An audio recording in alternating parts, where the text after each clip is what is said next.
So, Mary, as we kind of, before we got this rolling, we touched on something that actually kind of caught my interest a little bit. Was I was kind of showing or explaining the background on how these campfire sessions came together with me working on social anxiety. And, it was kind of one of those things where it's like, hey, we could treat that right now. I really want to start out by exploring that idea. Wow, you're so adventurous. I love that. That's amazing. So let me ask you, Mike, are you aware of the first time that you experienced some kind of social anxiety, most likely as a young child? I don't know if I can pinpoint it. I can definitely pick up on the characteristics. I've always been, the quiet, shy type that stayed away from everybody. And I think when I first really pinpointed and pinged it as social anxiety was the early stages of realizing that there was a major upheaval and shift going on in my life. And Okay. when when that happened, it was like one of those things where not only did I not want to be around people, but I was just flat out afraid to have to interact with them. Mm. So, and about how old were you at that time? That was just it was about 4 years ago now. So I 4 years ago. was Okay. I So, had probably just about turned 40. So it was okay. long after my 40th birthday. Okay. So, do you want to really play here? We may as well. It's what this Let's go podcast for is it. all about. Let's go for it. Okay. So I invite you to close your eyes and take a couple nice, slow, deep breaths. And as you're taking some nice, deep breaths, just notice the rhythm of your breath going in and out. That's right. And I invite you to just relax your jaw and relax the back of your tongue and allow yourself to release any tension that you're noticing in your body. And as you are relaxing even deeper, I invite you to recall a time when you were young, the first time that you can remember that you had some kind of social anxiety, and you don't have to even think about it in your conscious mind, but just allow your subconscious mind to go back, to roll back, to drift back to a time when you were young, and you notice that same feeling in your body that comes up with any social anxiety. And tell me, Mike, when you have that scene, were you inside or outside? I would have to say I was outside. Okay. And were you alone or with others? Uh, I think directly I was alone. Okay.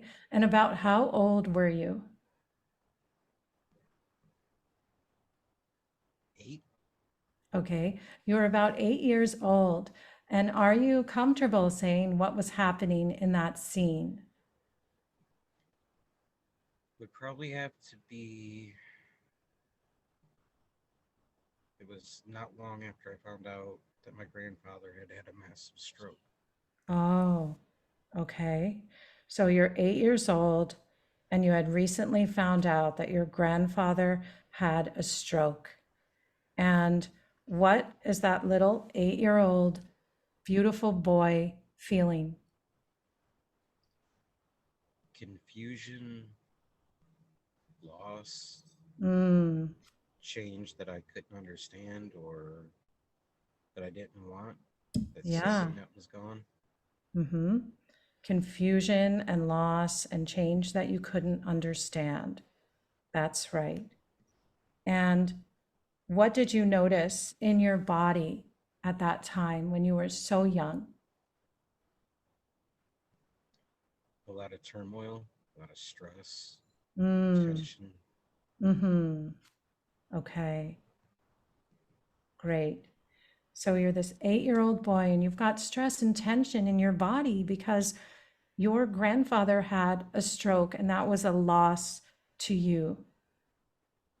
So I'd like you to imagine that you can go right into that scene with that 8-year-old boy and send him all the resources that he needed at that time, whether it was calm or confidence or strength. Just send him those resources that he needed and tell that little boy that he's going to be okay. And I invite you to invite that little boy to come with you to 2022. Tell him that he is safe and he is going to come to 2022 with you. So I invite you to bring him with you and show him everything that's great about your life now. Tell him all about your podcast and all the people you're reaching and all the people that you will reach. Tell him all the things that you've learned, all the wisdom that you have. Show him all your friends in your cell phone. Show him your favorite places in nature and all the things that you want him to see, to know that he is okay and that he is safe. And on the count of 3, I'd like you to imagine that that little 8-year-old boy merges with you and goes right into your heart on 1, 2, and 3. Just feel him getting absorbed right into you. So now that little boy is in your heart and you have him to take care of, to feed and nourish, and to let him know that he is safe and he is okay. And it is safe to socialize, it is safe to talk to other people, to have relationships, to spread your knowledge, to share information, just like you do on your podcast so beautifully. And whenever you are ready, you can begin coming back into your body. And as it's comfortable, you can open your eyes and just notice how different you feel when you think about that old social anxiety.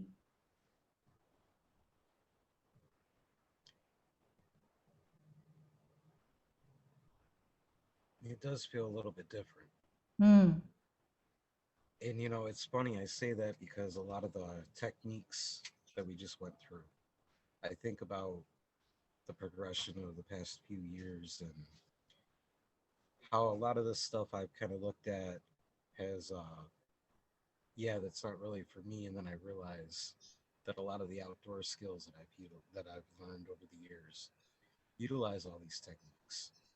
mm, And the practices, the medicine that's found within those, it gives you an opportunity to really expand and really reach back like that. And mm-hmm, it is a powerful thing. mm-hmm. Yeah, so all that we did was just a very, very short snippet of something that would happen in a hypnotherapy session, but it just gives you a flavor of how what we can do is we can go back to times where we didn't feel resourceful or we didn't feel safe, and we can send those resources to that child. And we can also change the ending of a scene. You know, a lot of people have trauma and they're not aware that all you have to do when your brain is accessing something that was traumatic is change the scene. Because every time we access a memory, that memory changes. Every time we pull it out, it becomes different just by the fact that we're accessing it. So we can change our own memories and we can have fun with it. Like we can send superpowers back to that child, and that child can fly out of a dangerous situation. The child can become a superhero and tell an adult that was being inappropriate or harmful, no, you're not going to do that. And they can play that again in their mind and literally change their memory so that they become more empowered. It's pretty cool when we start to play with the subconscious mind, the things that can arise out of it. Well, I know as I'm sitting here and listening to the different descriptions and whatnot that you're giving, I'm kind of feeling the sense of confidence come over me a little bit differently. Wow. And to me, that's a very unique thing. And that's been something that I've really learned to enjoy and embrace along this journey is opening up to all these different aspects that as you tool with them, you're able to unlock things, you're able to grow a little bit. And altogether, it equals that change and footsteps along that trail to get to the person that you envision yourself to be. Yes, And absolutely. I feel like a lot of the time along that journey, there's a lot of people that you interact with that may have known you back at the trailhead who, they give you the kind of shove you off a little bit. And when you get down the trail a little bit, they look at you and they go, yeah, you haven't changed and whatnot. But it's one of those things where as you do these different things, you make changes that whether someone wants to acknowledge them or see them, internally you feel them. Hmm. And, it leaves these lasting feelings that nobody can take away from you. That's absolutely right. And you know, one of my teachers, his name is John Overdorf, he says, all we are is changing. And he says, you know, the world, it's just going. It's actually impossible to not change. It's impossible to not change. And I tell my students this all the time. I say, you can't come in here and do this work and not change. It's impossible. The you that will walk out of this podcast is different from the you that came in, and the me that will walk out will be different from me that came in. So all we are is changing. What we tend to do though is we tend to have these concepts of people that we hold as static, and we tend to see them as that way that we once saw them, and that's something that the brain does as well. So the brain's always deleting and distorting and generalizing. So it will generalize, oh, this is Mike, this is how he is, because that is what the brain does to save energy. So we can just know that we are always changing, and we can be aware of when we are not realizing how other people are changing. It's all about, I feel for me personally, it's been all about that experience of going inward. And, Mm-hmm. as I mentioned to you before we started rolling with the concept of bear medicine, and I know a lot of that was kind of like foreign and just some words that, really didn't make sense until you put them into perspective. Mm-hmm. And not only with, obviously the hypnosis is kind of a powerful tool, but taking the picture of the world around us and using the bear as an example. It's the one animal that we've really come to glorify. We make cuddly little teddy bears and Right. we have all the different cartoons and cute little things around the bear, but there's so much that bear can teach us about their life pattern, For example, with the hibernation, they go inward. Mm, And when we go inward, we're able to unlock all these different things that, you brought to the table today and demonstrated already. mm-hmm. Yeah, that's so interesting. One of the things you were talking about confidence. One of the things that happens is that our confidence and our self-worth get impacted very, very strongly before the age of 7. So before the age of 7, we're in nominal thinking. That means we can only think that this is good and this is bad. And we think it's this or it's that. That's how our thinking is limited. We're not yet critically thinking, right? So what happens is that when we're young children, things happen to us or we interpret things around us and we draw these disempowering conclusions. So it might be mom is super busy and doesn't have time for me. Now, someone who's 4 or 5 years old isn't going to say, wow, she's overwhelmed. She's got all these things to do and take care of. They're going to say, I'm not worthy of being loved. Or maybe dad is checked out and they're not able to say, wow, he's got a lot of emotional burdens or challenges at work. They're going to say, I'm not lovable. I'm not worthy. And so what happens is we develop these lenses when we're young and we go through the world looking through these lenses of I'm not enough. And then what does the brain do? It looks for more evidence of that belief. And so even though there's all this evidence out there that we are enough, we're looking for evidence that we're not enough. And that impacts our confidence because we have that blueprint from that young age. And that's one of the things that we do with hypnosis is we go back and we look at those beliefs that were created when we were very, very young, and we learn to question them and challenge them and change them. And it's almost like we have viruses on the hard drive of our brain. And the other thing that happens is things happen to us when we're young and we have to protect ourselves. And so we do the best we can at that young age, whether it's someone actually hurting us or someone being rude to us. We protect ourselves as a child would. And that's the best response at that time. But what happens is that becomes like an app on a phone, right? Or on a computer. And so it was useful then, but it's old.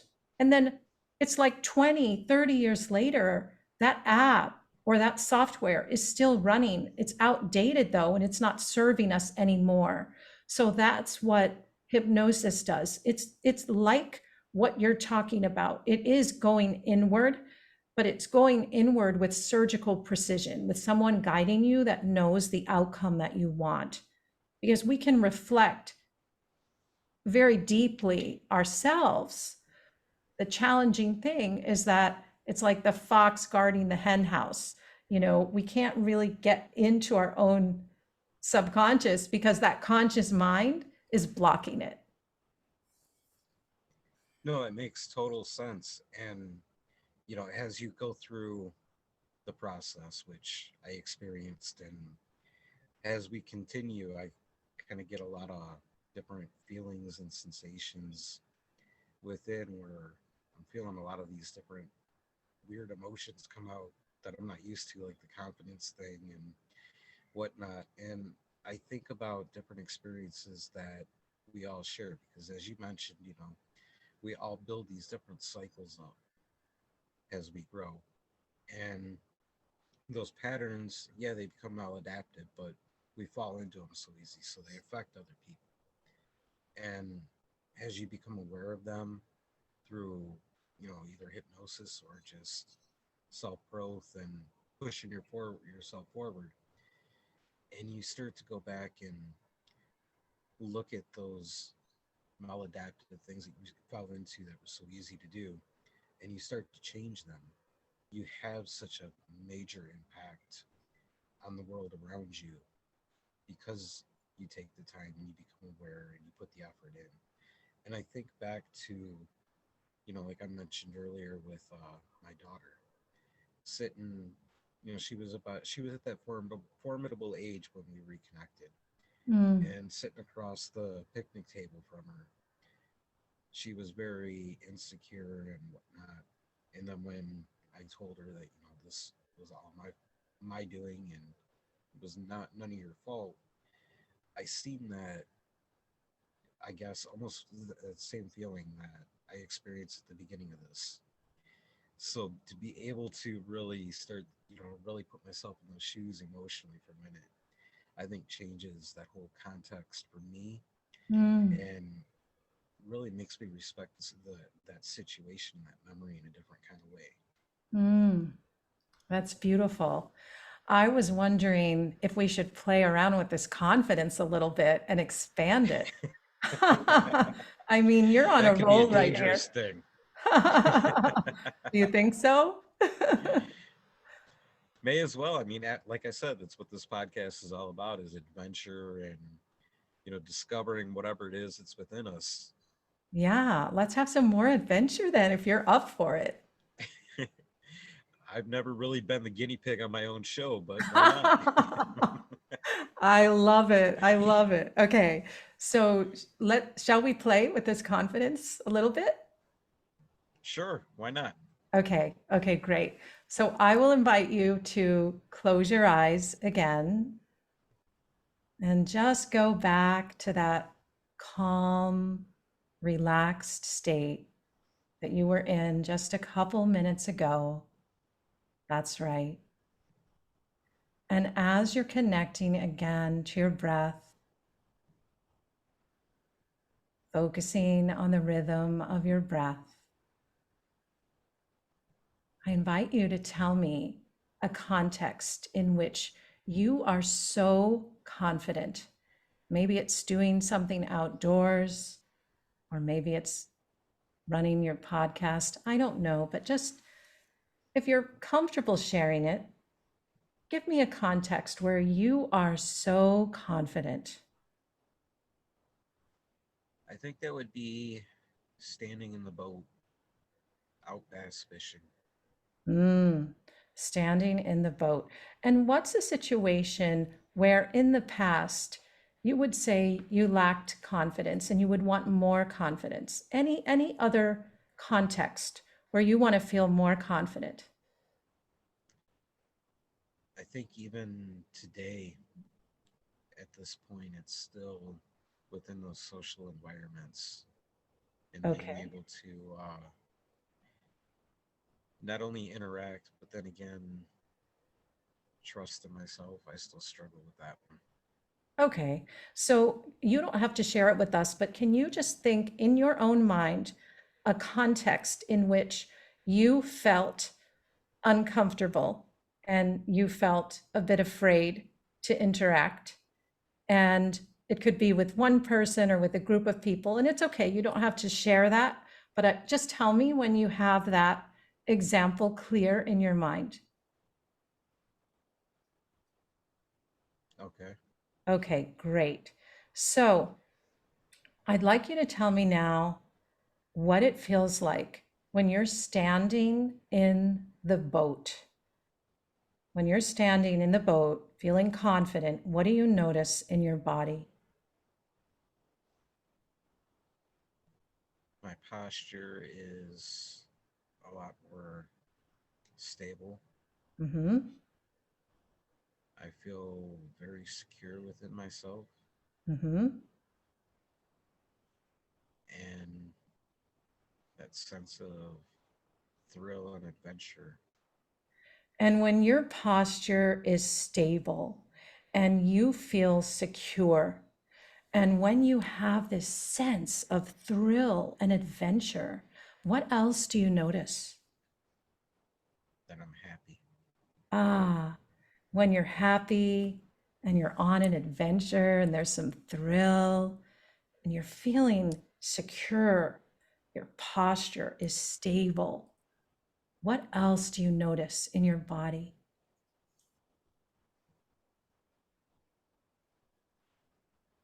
I notice that sense of confidence, that sense of comfort, that feeling that I'm at home, The feeling that you're at home in at my body. home.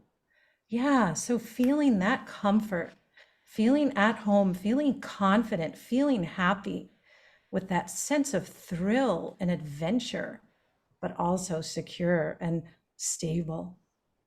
I'd like you now feeling all of this happiness, this confidence, this comfort, feeling just as if you're at home, but also there's a little sense of thrill and adventure. Right now, I'd like you to think about that old situation in which you didn't feel confident and just notice what you notice now.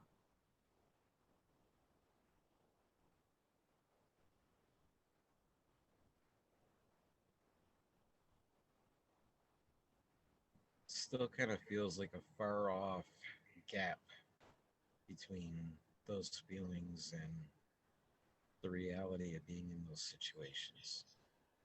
Okay, so it's a far off gap. So you're feeling happy, you're feeling confident. I would invite you to think about socially interacting as a bit of an adventure, having a little thrill. Some people experience anxiousness as excitement.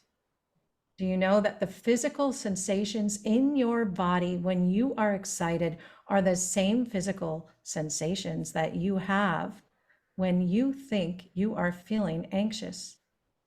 When you're about to do something exciting in nature and you're feeling that thrill and that adventure, it's the same physical sensations as about to go downward on a roller coaster. And I wonder if you can just notice that those feelings are similar sensations in your body. And I would invite you to amplify those feelings of confidence and comfort, standing in the boat. Your posture is stable. You're feeling secure. You know exactly what to do, and you can just go with the flow, feeling that comfort, feeling at home, because it's just going with the flow, having confidence that you can go with the flow and feel happy doing so. And just as you're on an adventure in any boat, it's the same in talking to people. And you might also realize that whenever you're feeling anxiety, it's because you are focusing on yourself instead of considering that it's an adventure to talk to someone, to learn about them. Isn't it thrilling to discover something about someone else, taking the focus off of you, just as you would put the focus on nature when you're out in the boat, putting the focus on the other person. What do they need? What do they want to hear? How can you make it more exciting and more of an adventure?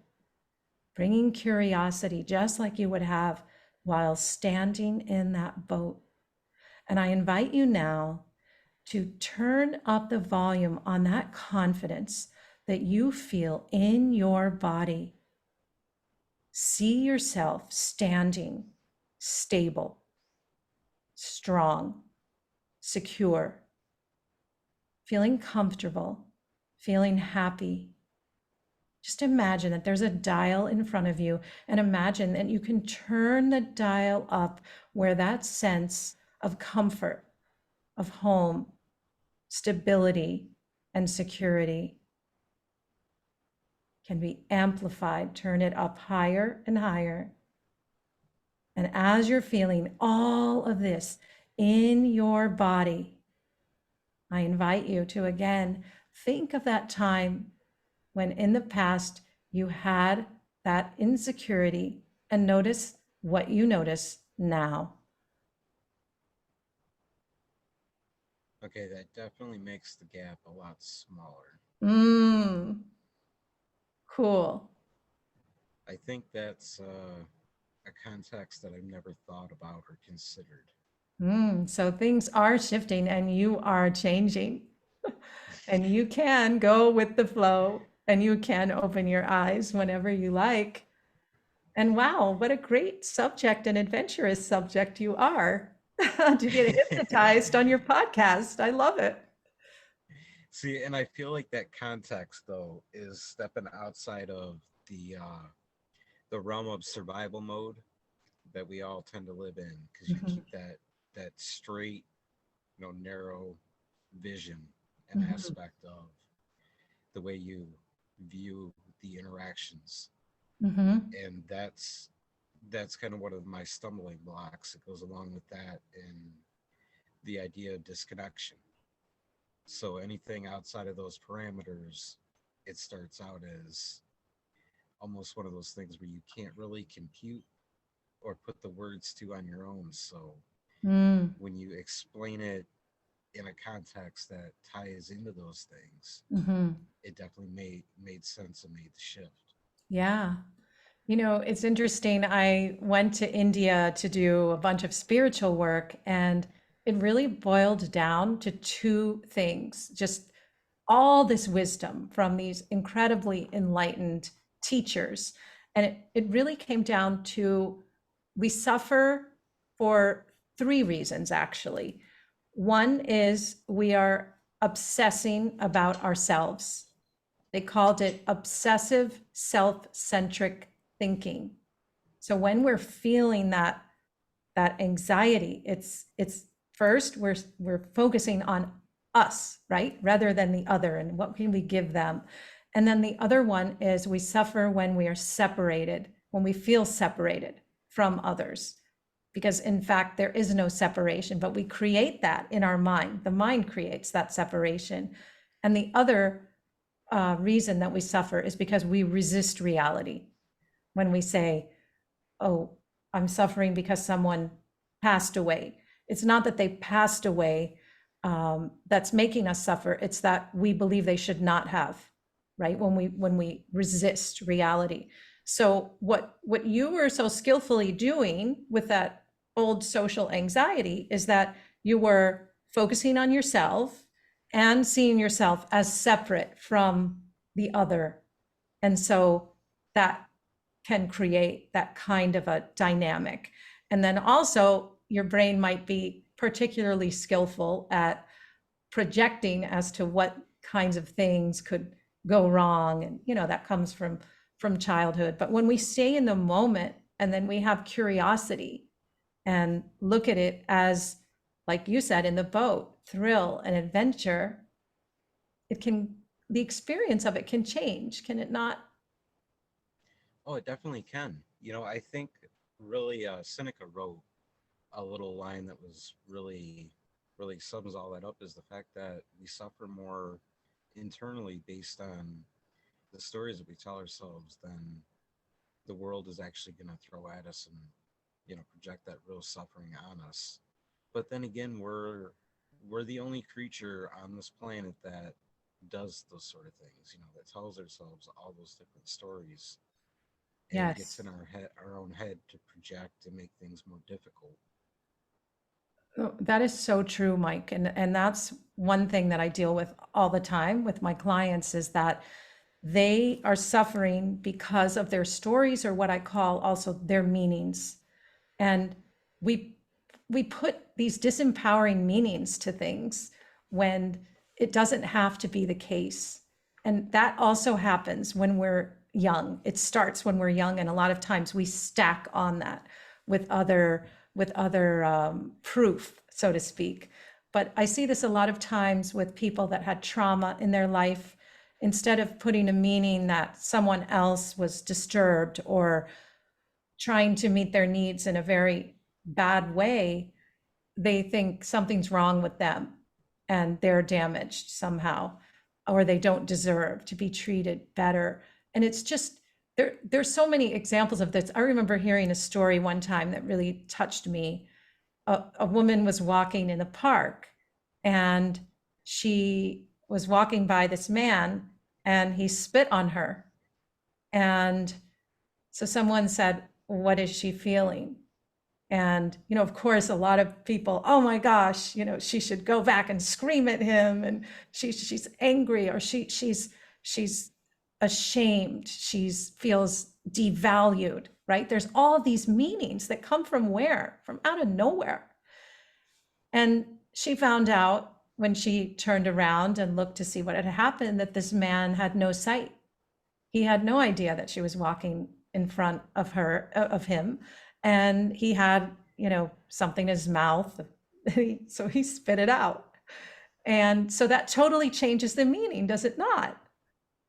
But so often what we are doing is cursing, the person that can't even see what they're doing. And it's a very bad trap that the mind falls into. So I'm always telling my clients, master your meanings, pay attention to the meanings that you're putting onto things. I think that beautifully highlights.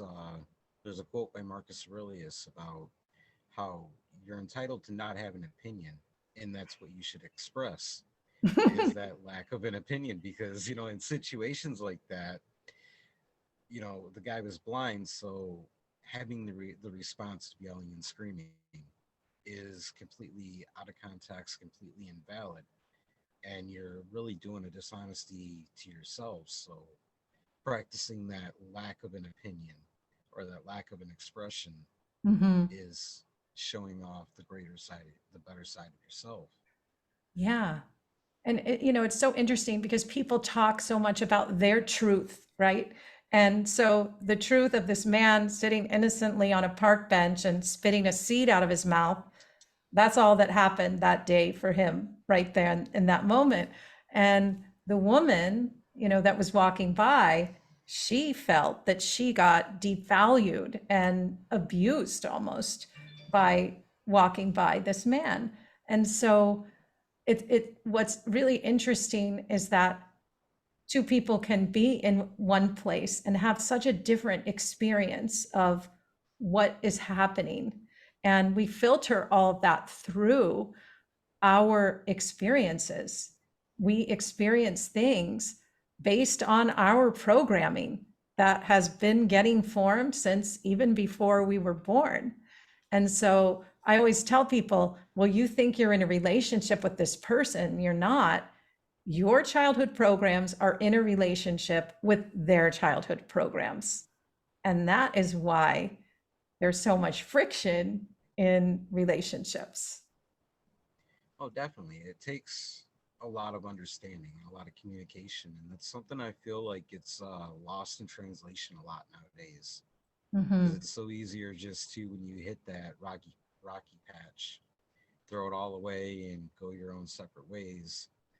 And in a way, I feel like that's kind of devaluing yourself, because you're kind of tarnishing your word when you give it to a concept, and you're going to throw it all away just because you hit a rocky patch. There's always a compromise. Mm-hmm. There's always something to be gained, or a new experience that you can grow from in order to build that bridge to the other side.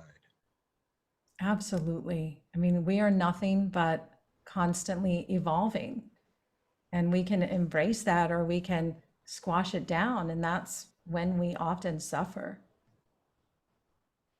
Most definitely. And I think as our time's kind of winding down, it's time to hit you with that question that I hit everybody with about this time, which is, from the journey and the experiences that you've had, should leave us with some wisdom and some inspiration. The wisdom is, and it's not my wisdom, I mean, many people have said this, but it's just so important to not believe your thoughts. Your thoughts are merely visitors that pass by, like cars on a highway. And on a highway, you would say, there's a yellow car and there's a red car. And we can say, oh, there's a stupid thought, there's a disempowering thought. Don't believe your thoughts. That's a major cause of suffering, is we believe these voices in our head. because the brain is always trying to warn us, always trying to look for danger that doesn't exist. That's how the brain was wired, right? To protect us from the tigers, from the poison berries. So we're looking for danger when it's not there. And the brain tries to warn us, like, oh, if you go and talk to these people, that might be dangerous. That's just the brain. That's what the brain does.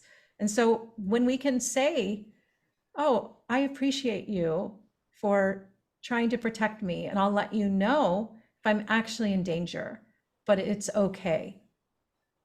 As far as inspiration, one of the things that I do is I work with women who are in midlife. And a lot of women come to a time in the middle of their life where they feel like maybe the best part of life is over, and they're often looking backwards instead of forwards. And so what I would put out there is that it's never too late to start something new.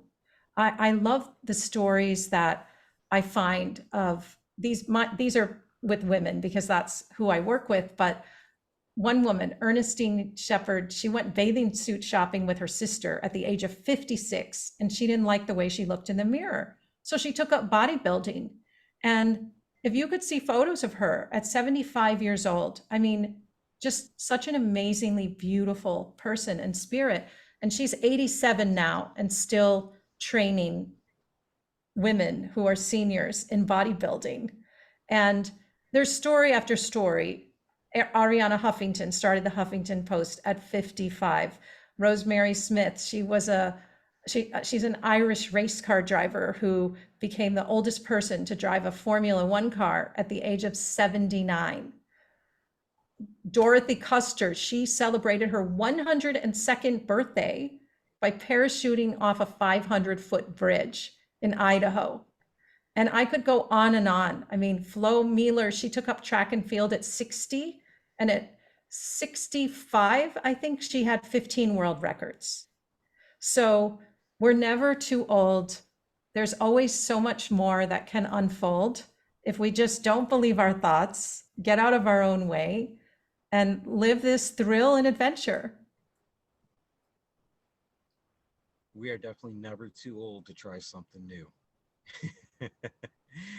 And I think that's something that if you put that in your heart and you store it away on those hard, challenging days, it kind of opens up your mind and gives you that inspiration to find some intention to go through and work your way through whatever little struggle you're caught up in at that moment. Mm-hmm. And, traveling through this adventure, this story that we call life, with that mindful and open mindset, being able to engage really on any conscious level with whatever your surroundings are really opens you up for the broadest palette of colors to be able to paint that picture of your life. Mm, that's beautiful. Absolutely. Well, it's been a very enlightening, mind opening type conversation. I greatly appreciate it. It's been a lot of fun. Thank you so much. Thank you for being such a great adventurous sport. I really enjoyed myself as well. So thank you for inviting me, and I'll look forward to next time. Definitely, we definitely got to do this again sometime soon. All right. Thank you so much. Thank you.